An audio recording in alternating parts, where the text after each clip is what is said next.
ఇంటి యజమానుల వేధింపుల వల్ల మనశ్శాంతి కోల్పోయిన పని మనుషుల కథలు మనం చాలా సార్లు విన్నాం. అలాంటి ఘటనలు ఎంతో విచారకరం. కానీ ఈసారి విషయం పూర్తిగా భిన్నంగా ఉంది. దేశ రాజధాని ఢిల్లీలోని లజ్పత్ నగర్ ప్రాంతంలో ఓ దారుణం జరిగింది. పని మనిషిగా చేస్తున్న యువకుడు ఇంటి యజమానురాలిని, ఆమె 14 ఏళ్ల కుమారుణ్ణి హత్య చేశాడు. పోలీసులు తెలిపిన వివరాల ప్రకారం రుచికా శవాని అనే మహిళ, ఆమె కుమారుడు క్రిష్ ఈ దాడిలో హత్యకు గురయ్యారు. నిందితుడిగా ముఖేష్ అనే వ్యక్తిని గుర్తించి అదుపులోకి తీసుకున్నారు పోలీసులు. ఈ దాడికి కారణం ఇంట్లో ఎవరో తనను దూషించారన్న కోపంతోనే ముఖేష్ ఈ దారుణానికి ఒడిగట్టినట్లు పోలీసులు అనుమానిస్తున్నారు.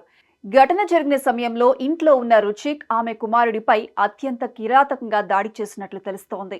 పోలీసులు కేసు నమోదు చేసి దర్యాప్తు చేపట్టారు. నిందితుణ్ణి అదుపులోకి తీసుకున్నట్లు ప్రకటించారు. మరిన్ని వివరాలు త్వరలో వెల్లడి అయ్యే అవకాశం ఉంది. ఢిల్లీ నగరంలోని లజ్పత్ నగర్లో ఇటీవల చోటు చేసుకున్న ఈ దారుణ ఘటన దేశాన్ని ఒక్కసారిగా ఉలిక్కిపడేలా చేసింది.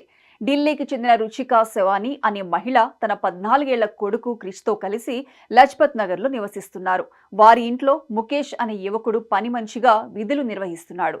ఓ పని విషయమై రుచిక మరియు ఆమె కుమారుడు క్రిష్లు ముఖేష్ను మందలించడంతో అతడు కోపం పెంచుకున్నాడు. ఆగ్రహానికి లోనైన ముఖేష్ వారిపై పగ పెంచుకున్నాడు. మానవత్వాన్ని మరిచి యజమానురాలు రుచిక, ఆమె కుమారుడు క్రిష్ పై దాడి చేశాడు.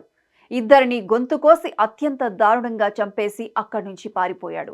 అదే రాత్రి రుచిక భర్త కుల్దీప్ శవాని తన డ్యూటీ ముగించుకొని ఇంటికి కాల్ చేశాడు. భార్య, కుమారుడు ఫోన్ లిఫ్ట్ చేయకపోవడంతో అతను ఆందోళనకు గురయ్యాడు. ఇంటికి చేరుకున్న తర్వాత తలుపులు మూసి ఉండటం, మెట్లపై రక్తపు మరకలు కనిపించడం అతన్ని మరింత భయాందోళనకు గురిచేశాయి. వెంటనే పోలీసులకు సమాచారం ఇచ్చాడు.